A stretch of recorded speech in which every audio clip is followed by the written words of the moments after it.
তো এছাড়া এখানে কিন্তু আমরা ভালোভাবে পরিষ্কার করে নেব এবং এই জায়গায় যদি ক্যাশ পড়ে যায় এটা কিন্তু আমরা পালিশ করে দিলেই অনেকটা ভালো হয়ে যায়, এর জন্য তেল তখন আর পড়তে থাকে না। যদি এরকম হয় তাহলে আমরা এই কাজগুলো করে দিলেই ভালো হয়।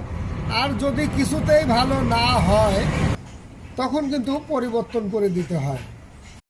তো কিভাবে তেল কমাবেন, আসলে তেল কমানোর যে সমস্ত প্রসেস আছে আমরা সেগুলো কাজ করে দেই।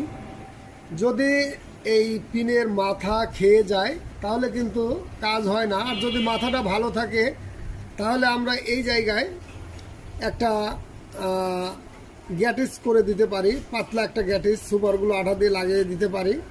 আর যদি এটা নষ্টই হয়ে যায় আমরা তেলের মাপটা দেখব তেল কতটুকু আসছে।